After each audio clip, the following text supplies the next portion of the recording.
नमस्कार दोस्तों, स्वागत है आपका आज के मुख्य समाचार में, जिसमें सबसे पहली और बड़ी खबर में आपको बताएंगे कि राहुल गांधी को पीछे बैठाने पर उठे सवाल, कांग्रेस बोली मोदी ने दिखाई कुंठा।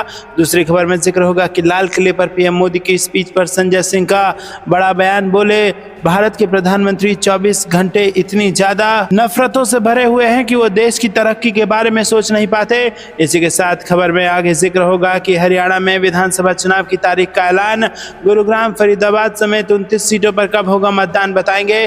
खबर में आगे जिक्र होगा महाराष्ट्र में बीजेपी को बड़ा झटका, पूर्व सांसद ने थामा कांग्रेस का दामन, दिया बड़ा बयान। और इसी के साथ आगे आपको बताएंगे कि जो भूल गए आजादी की कीमत, उन्हें बांग्लादेश के हाल से सीखना चाहिए, चीफ जस्टिस ऑफ इंडिया ने दिया ये बड़ा बयान। दोस्तों, इसी प्रकार की तमाम बड़ी खबरें आपके लिए लेके आए हैं, लेकिन उससे पहले अगर आप भी इंडिया अलायंस का करते हैं खुलकर समर्थन, तो वीडियो को कीजिए लाइक और चैनल को सब्सक्राइब करके बेल आइकन दबाकर कमेंट में लिखिए जय हिंद। रुक करते हैं सबसे पहली और बड़ी खबर की तरफ। राहुल गांधी को पीछे बैठाने पर उठे सवाल, कांग्रेस बोली मोदी ने दिखाई अपनी कुंठा। जी हां दोस्तों, देश के 78वें स्वतंत्रता दिवस कार्यक्रम के दौरान लाल किले पर कांग्रेस सांसद और लोकसभा के नेता प्रतिपक्ष राहुल गांधी की सीट को लेकर विवाद खड़ा हो गया है। सफेद कुर्ता पैजामा पहने राहुल गांधी को ओलंपिक खिलाड़ियों के बीच 5वीं पंक्ति में सीट दी गई थी।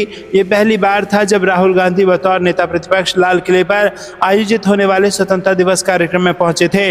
न सिर्फ सोशल मीडिया यूजर्स बल्कि कांग्रेस पार्टी ने भी अपने नेता को पिछली पंक्ति में बिठाए जाने पर सवाल उठाए हैं। कांग्रेस प्रवक्ता सुप्रिया सुनेत ने कहा कि नरेंद्र मोदी एक छोटी मानसिकता के और छोटे दिल के आदमी हैं और इसका प्रमाण वो खुद ही बार बार दे देते हैं।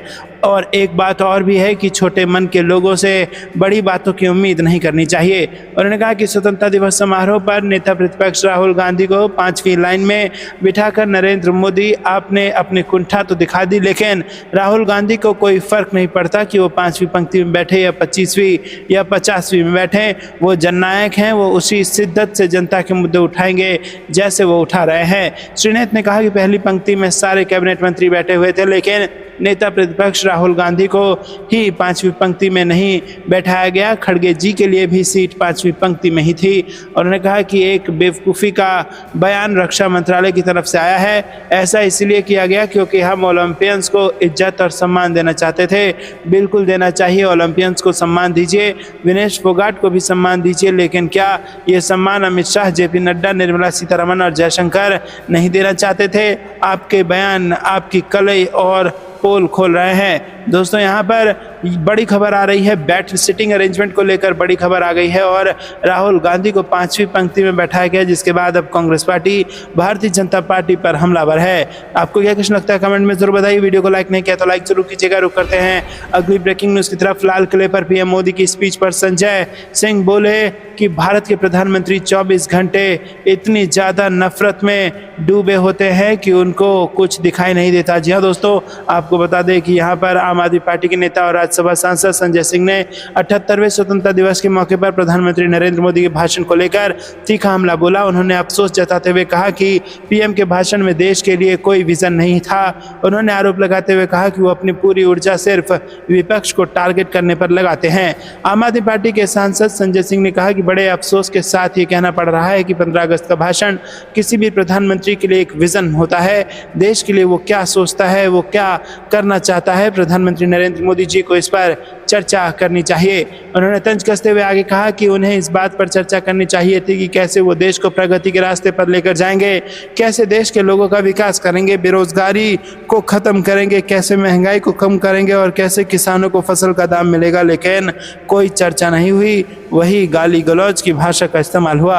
आम आदमी पार्टी नेता ने आरोप लगाते हुए कहा कि भाषण में जो मैंने सुना कि वो पूरी ऊर्जा विपक्ष को टारगेट करने पर लगाते हैं। एक आध दिन तो बख्श देना चाहिए ना। संसद में गालियां देते हैं, रैलियां करते हैं तो गालियां देते हैं। भारत के प्रधानमंत्री 24 घंटे इतनी ज़्यादा नफरतों में भरे हुए हैं कि वो देश की तरक्की के बारे में सोच ही नहीं पाते हैं। आम आदमी पार्टी सांसद ने आगे कहा कि उनका एक ही मकसद है, विपक्ष को आरोपित करो और उन्हें गालियां दो। अफसोसजनक बात यह है कि आज का भाषण प्रधानमंत्री का भाषण नहीं था।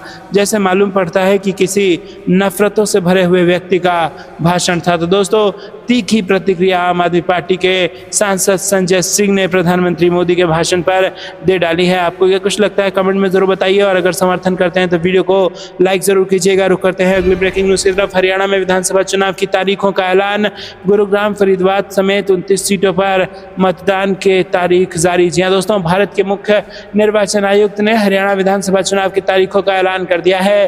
राज्य में एक चरण में विधानसभा चुनाव संपन्न होंगे और वोटिंग 1 अक्टूबर को होगी, वहीं मतों की गिनती 4 अक्टूबर को हो रही है।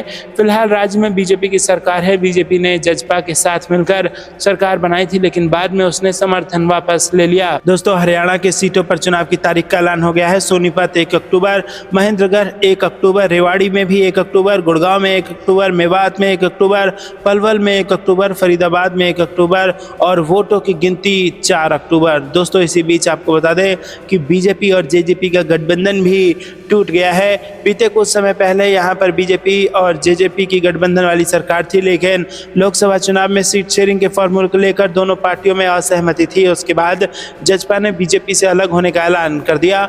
बाद में निर्दलीय विधायकों के समर्थन के दम पर बीजेपी की सरकार बनी। रुक करते हैं अगली ब्रेकिंग न्यूज की तरफ। महाराष्ट्र बीजेपी को बड़ा झटका, पूर्व सांसद ने थाम लिया कांग्रेस का दामन। जी हां दोस्तों, बड़ी खबर आ रही है, बीजेपी को झटका लगा है। महाराष्ट्र के भंडारा से बीजेपी के पूर्व सांसद शिशुपाल पटले ने शुक्रवार को कांग्रेस का हाथ थाम लिया और इसे महाराष्ट्र बीजेपी के लिए बहुत बड़ा झटका माना जा रहा है। कांग्रेस में शामिल होने का ऐलान करते हुए उन्होंने कहा कि नाना पटोले की अगुवाई में विधानसभा चुनाव से पहले कांग्रेस ज्वाइन कर लिया है। भंडारा बीजेपी के पूर्व सांसद शिशुपाल पटले ने महाराष्ट्र बीजेपी अध्यक्ष बावनकुले को लिखे त्याग पत्र में भारी मन पार्टी छोड़ने पर दुख जताया और उन्होंने कहा कि अब बीजेपी में अटल बिहारी वाजपेयी और लाल कृष्ण आडवाणी का युग खत्म हो चुका है। भंडारा जिले परिषद के अध्यक्ष रहे पटले ने 2004 के लोकसभा चुनाव में राष्ट्रवादी कांग्रेस पार्टी के प्रफुल्ल पटेल को हराया था। दोस्तों, रुक करते हैं अगली ब्रेकिंग न्यूज की तरफ।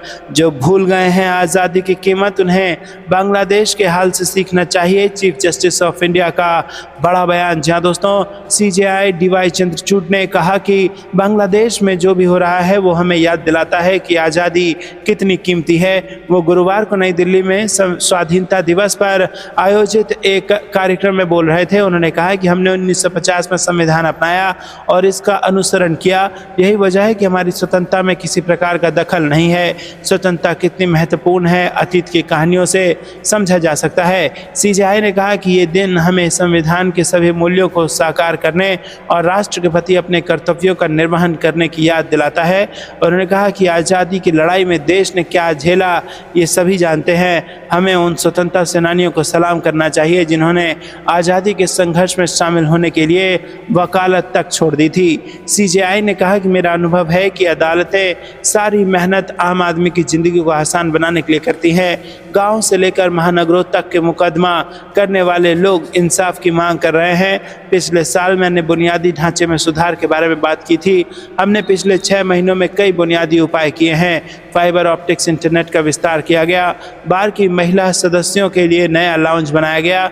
उन्होंने कहा कि ये शुरुआत है, हमें इस दिशा में और भी कदम अभी करना है। तो दोस्तों, यहाँ पर एक बहुत बड़ा स्टेटमेंट दे दिया है और ये कहिए कि एक बहुत बड़ा सुविचार दे दिया है भारत के चीफ जस्टिस ने। और डीवाई चंद्रचूड़ ने कहा कि अगर भूल गए हैं जो लोग आज़ादी की कीमत, तो उन्हें बांग्लादेश के हाल से सबक ले लेना चाहिए। रुक करते हैं अगली ब्रेकिंग न्यूज़ की तरफ। पहले सीएम फेस का ऐलान और फिर करेंगे चुनाव प्रचार। उद्धव ठाकरे ने महाविकास अघाड़ी सहयोगियों से की यह अपील। जी हां दोस्तों, महाराष्ट्र में विपक्षी महाविकास अघाड़ी के गठबंधन सहयोगी शिवसेना प्रमुख उद्धव ठाकरे ने शुक्रवार को बयान देते हुए मुख्यमंत्री पद के उम्मीदवार पर बात की।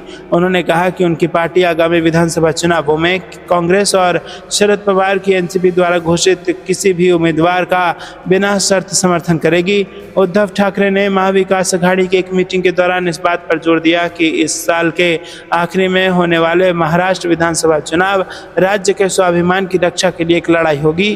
ठाकरे ने कहा कि महाविकास अघाड़ी के सीएम चेहरे को लेकर अटकलें लगाई जा रही हैं और मैं गठबंधन के सभी नेताओं से अपील करता हूं, चाहे वो पृथ्वीराज चौहान हो या शरद पवार हो, वो सीएम के लिए अपनी पसंद की घोषणा करें और मैं बिना शर्त उनका समर्थन करूंगा। उन्होंने महाविकास अघाड़ी सहयोगियों से गुजारिश की कि वो पहले मुख्यमंत्री पद के उम्मीदवार की घोषणा करें और फिर प्रचार अभियान की शुरुआत करें। उद्धव ठाकरे ने महाविकास अघाड़ी सहयोगियों से पहले मुख्यमंत्री पद के उम्मीदवार का ऐलान करने और फिर प्रचार शुरू करने की गुजारिश की है। उन्होंने जोर देकर कहा कि हम इस नियम का पालन करते थे कि जो ज़्यादा सीटें जीतेगा उसे सीएम पद मिलेगा। पहले के गठबंधनों में भी हमने इसी फार्मूले का पालन किया था, इसलिए मैं अपील करता हूं कि पहले हमें सीएम चेहरे का ऐलान करना होगा, इसके बाद ही हम अपना प्रचार शुरू कर सकते हैं। दोस्तों, आपको क्या कुछ लगता है महाराष्ट्र चुनाव में किसकी बनेगी सरकार? कमेंट में ज़रूर बताइए और वीडियो को अभी तक लाइक नहीं किया तो लाइक ज़रूर कीजिएगा। रुक करते हैं अगली ब्रेकिंग न्यूज़ की तरफ। बेनीवाल बोले, मैं जनता का हनुमान, अग्निवीर को लेकर शुरू होगा बड़ा आंदोलन। जी हाँ दोस्तों, आपको बता दें कि यहाँ पर राजधानी जयपुर में आयोजित हो रहे रेजिंग राजस्थान 2024 में राजस्थान की राजनीति के दिग्गज नेता नागौर सांसद हनुमान बेनीवाल ने बेबाकी से अपनी बात रखी है। बेनीवाल ने कहा कि वो जनता के हनुमान हैं। आने वाले समय में राजस्थान ही वो राज्य होगा जहां से अग्निवीर योजना को हटाने के लिए बड़ा आंदोलन शुरू किया जाएगा।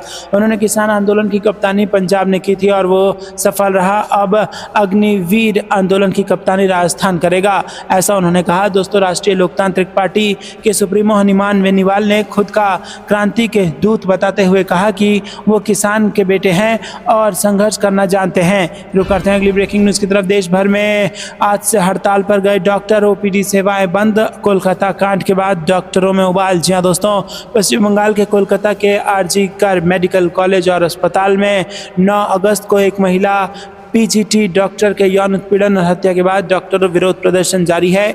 देश भर में डॉक्टर हड़ताल पर रहेंगे। अस्पतालों में ओपीडी सेवाएं भी बंद रहेगी और federation of all India medical association ने देशव्यापी विरोध और ओपीडी और वैकल्पिक सेवाओं को बंद करने का आह्वान किया है। फैमा ने सोशल मीडिया प्लेटफॉर्म एक्स पर पोस्ट किया, हम पूरे देश विरोध कर रहे डॉक्टरों के साथ खड़े हैं और हम पूरे देश के डॉक्टर को आज से इस विरोध में शामिल होने का आह्वान करते हैं। हम न्याय चाहते हैं। वहीं इंडियन मेडिकल एसोसिएशन ने केंद्रीय स्वास्थ्य मंत्री जेपी नड्डा को पत्र लिखा और महिला डॉक्टर के साथ हुई हैवानियत के मामले में तत्काल कार्रवाई की मांग की है।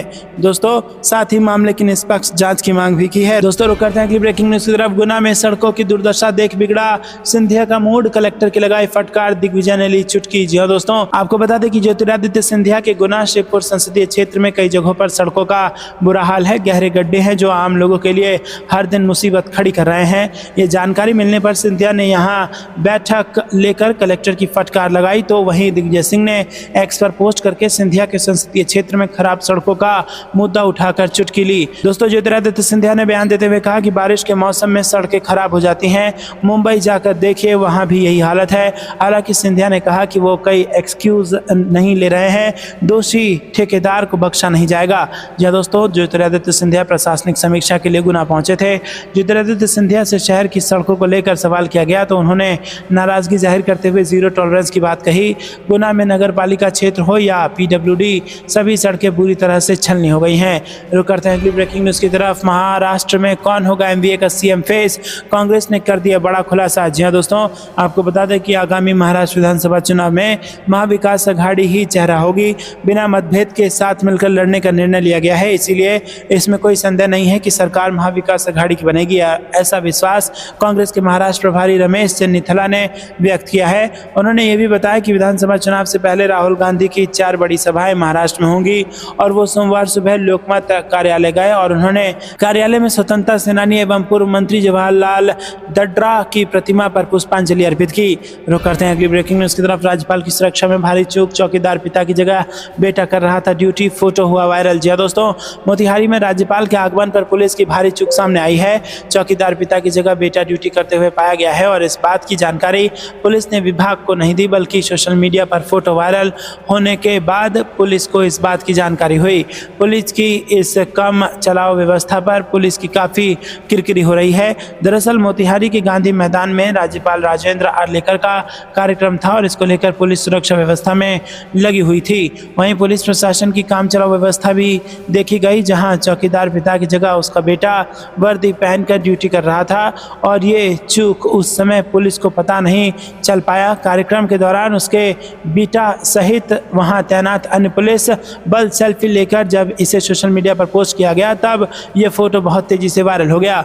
रुक करते हैं अगली ब्रेकिंग न्यूज़ तरफ। क्या दिल्ली में समय से पहले होंगे विधानसभा चुनाव? इलेक्शन कमीशन के इस निर्देश ने बढ़ाई हलचल। जी हाँ दोस्तों, क्या राजधानी दिल्ली में विधानसभा चुनाव समय से पहले कराए जाएंगे?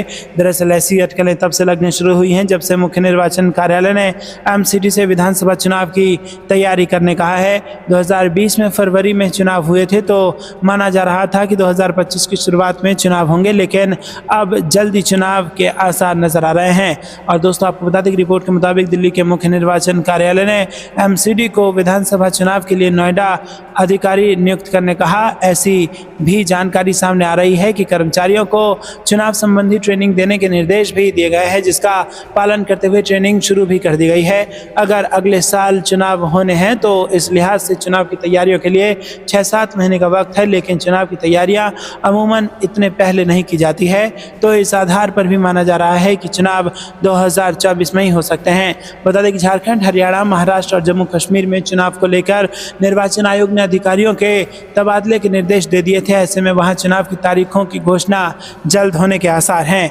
रुक करते हैं अगली ब्रेकिंग न्यूज़ की तरफ। अखिलेश यादव ने फूलपुर में बढ़ाई केशव मौर्य की मुश्किलें, सपा का दिग्गज देगा चुनौती। जी हाँ दोस्तों, समाजवादी पार्टी के अध्यक्ष अखिलेश यादव और यूपी के डिप्टी सीएम केशव प्रसाद मौर्य के बीच की जुबानी जंग किसी से छुपी नहीं है। ऐसे में सपा अध्यक्ष ने केशव प्रसाद मौर्य को लेकर ऐसा चक्रव्यूह रचा है जिसमें बीजेपी फंसती दिखाई दे रही है। यूपी में बीजेपी, सपा समेत सभी राजनीतिक दल उपचुनाव की तैयारी में जुटे हैं। बीजेपी ने फूलपुर सीट की जिम्मेदारी केशव मौर्य को दी है, लेकिन सपा ने इस सीट पर अपने दूसरे सबसे बड़े दलित चेहरे को उतार दिया है। केशव मौर्य और अखिलेश यादव में तल्खी के बीच सपा अध्यक्ष ने फूलपुर सीट के लिए अपने दलित नेता इंद्रजीत सरोज को प्रभारी नियुक्त किया है, जबकि बीजेपी की ओर से इस सीट को जीतने की जिम्मेदारी केशव प्रसाद मौर्य के कंधों पर है। इंद्रजीत सरोज बड़ा दलित चेहरा है और इस सीट पर उनके समाज से बड़ी संख्या में मतदाता आते हैं। रुक करते हैं अगली ब्रेकिंग न्यूज़ की तरफ। अखिलेश यादव ने फिर चला दलित कांड। उपचुनाव में सीएम योगी के सामने होंगे सपा के दो धुरंधर, केशव प्रसाद मौर्य को नेता देंगे चुनौती। जी हाँ दोस्तों, आपको बता दें कि उत्तर प्रदेश की 10 विधानसभा क्षेत्र पर उपचुनाव की तैयारी चल रही है। ऐसे में अम्बेडकर नगर के कटिहारी में सीएम योगी के सामने शिवपाल यादव, तो अयोध्या के मिल्कीपुर में अवधेश प्रसाद के संगठन कौशल की परीक्षा होगी। वहीं प्रयागराज के फूलपुर में केशव मौर्य की परीक्षा होगी, क्योंकि अखिलेश यादव ने केशव मौर्य के सामने अपने दूसरे बड़े दलित चेहरे इंद्रजीत सरोज को खड़ा किया है और उन्हें फूलपुर की जिम्मेदारी सौंप दी है। ऐसे में मिल्कीपुर, कटिहारी और फूलपुर, ये 3 सीटें अब बीजेपी के दोनों बड़े नेताओं सीएम योगी और डिप्टी सीएम केशव प्रसाद मौर्य की प्रतिष्ठा से जुड़ गई है और इन 3 सीटों पर भी अखिलेश यादव ने अपना दलित कार्ड खेला है। मिल्कीपुर और फूलपुर में अखिलेश यादव ने जिन 2 नेताओं को अपना प्रभारी बनाया है, दोनों पासी बिरादरी से आते हैं और अच्छे संगठनकर्ता माने जाते हैं। रुक करते हैं अगली ब्रेकिंग न्यूज़ तरफ। सियासी साजिश के ओलंपिक में आज के हुक्मरान बिना खेल जीते जाएंगे। विनेश फोगाट मामले में आईओए पर अखिलेश यादव का वार। जी दोस्तों, समाजवादी पार्टी के राष्ट्रीय अध्यक्ष अखिलेश यादव ने पेरिस ओलंपिक 2024 में 50 किलोग्राम वर्ग की कुश्ती प्रतिस्पर्धा के फाइनल से पहले अयोग्य घोषित की गई विनेश फोगाट को लेकर भारतीय ओलंपिक संघ पर हमला बोला है। उन्होंने भारतीय ओलंपिक संघ की अध्यक्ष पीटी उषा के विनेश फोगाट के ओलंपिक से अयोग्य ठहराए जाने के संबंध में दिए बयान की आलोचना की और सोशल मीडिया पर पोस्ट कर निशाना भी साधा। अखिलेश यादव ने सोशल मीडिया प्लेटफॉर्म पर लिखा कि महान योद्धा विनेश फोगाट के बारे में इंडियन ओलंपिक एसोसिएशन का ये बयान निंदनीय है कि खिलाड़ी के वजन और शरीर की जिम्मेदारी सिर्फ उसके अपने कोच और सपोर्ट टीम की होती है। क्या ऐसा कहकर इंडियन ओलंपिक एसोसिएशन कोच के साथ ही सपोर्ट टीम पर उंगली तो नहीं उठा रहा है? ये लोग भी तो एसोसिएशन से संबंध होते हैं। ऐसे में ये सवाल भी उठ सकता है कि सपोर्ट टीम का चयन किसने किया। जनता पूछ रही है कि अगर जिम्मेदार सिर्फ उन्हीं लोगों की थी तो फिर चीफ मेडिकल ऑफिसर को भेजने की औपचारिकता क्यों की गई? उन्होंने आगे लिखा, ऐसे बयान देश के खिलाड़ियों और उनके कोच व सपोर्ट टीम के मनोबल को तोड़ने वाले होते हैं और खासतौर से उनके मनोबल को तो और भी ज़्यादा जिन्होंने सड़कों पर संघर्ष किया हो। इस बयान से की गई नाइंसाफ़ी देश की बेटी विनेश फोगाट के साथ पहले हुई नाइंसाफी से कम नहीं है। देश सब देख भी रहा है और समझ भी रहा है। सियासी साजिश का अगर कोई ओलंपिक होगा तो आज के हुक्मरान बिना खेले ही जीत जाएंगे। दोस्तों बता दें कि भारतीय महिला पहलवान विनेश फोगाट महिला 50 किलो फ्री स्टाइल कुश्ती के फाइनल से पहले अयोग्य करार कर दिया गया था और इसके बाद उन्होंने खेल पंचायत से संयुक्त रजत पदक देने की अपील की थी और इस मामले पर अब 13 अगस्त यानी मंगलवार को शाम 6 बजे तक फैसला सुनाया जाएगा। दोस्तों आपको बता दें कि फाइनल से पहले बाहर होने के बाद विनेश फोगाट ने सोशल मीडिया पर संन्यास की घोषणा कर दी थी। महिला पहलवान की डिस्क्वालिफिकेशन के बाद सोशल मीडिया पर हर एक वर्ग IOA की मेडिकल टीम खासकर डॉक्टर दिनशा पारदीवाला और उनकी टीम पर लापरवाही का आरोप लगा रहा है और इस मामले पर IOA की अध्यक्ष PT उषा ने कहा कि कुश्ती, वेट लिफ्टिंग, बॉक्सिंग, जूडो जैसे खेल में एथलीट के वेट मैनेजमेंट की जिम्मेदारी हर एथलीट और उसके कोच की है, ना कि IOA के मुख्य चिकित्सा अधिकारी डॉक्टर दिनशा पारदीवाला और उनकी टीम की। दोस्तों आपको क्या कुछ लगता है कमेंट में जरूर बताइए। वीडियो को लाइक नहीं किया तो लाइक जरूर कीजिएगा। ये थी दिन भर की सारी जरूरी और बड़ी खबरें। तक बने रहने के लिए बहुत बहुत धन्यवाद। जय हिंद, जय भारत।